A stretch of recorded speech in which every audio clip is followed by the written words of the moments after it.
What's going on, everybody? Welcome back to another episode out here on the putting green today, and got a little special something for you. Phil Mickelson, one of the greatest golfers of all time, one of the greatest competitors of all time. I love his work ethic, and I love that even as he now is in the later years of his career, the guy you could tell he just wants to get better. You see him grinding, all of these things. So I listened to a podcast that he was on with Mylett, and early on in the podcast, he talked about how a young player came to him who wanted to make it out on the tour, was struggling with 3-footers, and he asked him for some advice on how to improve that part of his game. And Phil said, well, I got this drill from Jackie Burke, and basically you have to hit 100 3-footers in a row, and if you miss one, you have to restart. So today, we're out here, and I have got 3-footer marked on this hole, and I've got a 3-footer marked on this hole, and I've even got 3-footer marked on there and there, just in case we need it, because I don't want to wear out the greens. But we're going to try and make 50 putts from this hole, and then 50 putts consecutively from this hole, making it 100 putts total. I'm not going to stand in one spot, for 100 putts, because I don't want to disrespect the grounds crew. But we're going to see how we do, and if we can start cleaning up that putting game. Also, what I'm going to do is I'm going to roll the camera continuously so that it's just like one continuous shot for all the putts. And another thing too is the cups aren't super deep, so there is the likelihood that a ball might go in and then bounce out.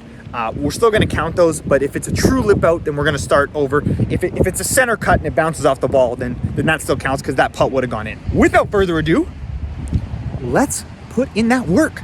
Here we go.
All right, first 50 down. That actually felt pretty good. My lower back was starting to get a little a little upset at me towards the end. But all right, moving on to station number 2 here. 50 more.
Oh my, guys, that was the first attempt. Like, that was attempt 1 of 1. What you saw was continuous shots of all 50 on that hole, and then immediately 50 on that hole.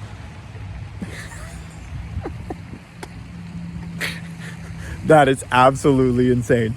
Oh, well, hopefully this translates to the course, because I was expecting to be here all day. It's like 12:30. I thought for sure I was going to be here until it got super dark. So now I really don't know what to do with the rest of my time. But I guess, okay, well, that worked. And obviously, this green is not super undulated. So, you know, those were essentially flat putts. I understand this is not the most difficult thing in the world. But wow, I'm pretty pumped. First try. That's pretty solid. Whew. And thank God we got that done. Dodged a massive bullet there. It is absolutely pouring now. As soon as I finished, it literally just started coming down.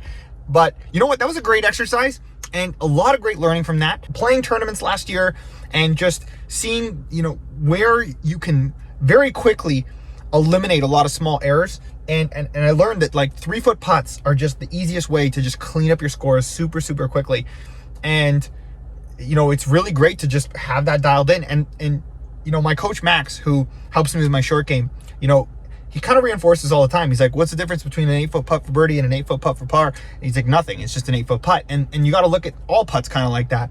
Like a 3-footer is the 3-footer. And whether that's 3-footer 1 or 3-footer 100 in a row, it really didn't matter. And I kind of got into that like interesting headspace where it was just like, all right, we're just chucking 3-footers. And I actually lost count a couple times, and I wasn't sure exactly where I was. So it's just interesting when you're, you know, a 3-foot putt is really inconsequential until you make it mentally consequential.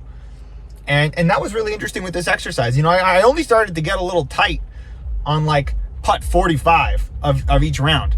And I was like, why? I've already made 45 in a row. It's the exact same putt. Nothing has changed. And so turning that switch on, and just, you know, something very interesting you guys can take into your own practice, and mentally hope that helps you. Again, absolutely pouring. Probably gonna go to the range now and just hit a bunch of drivers out of excitement because the putter is working. Anyway, thank you so much for watching. Please like and subscribe if you haven't already. Join me on my journey this year to hit at +6 and turn pro, my big 2021 golf goals. I will catch you on the next one. Peace.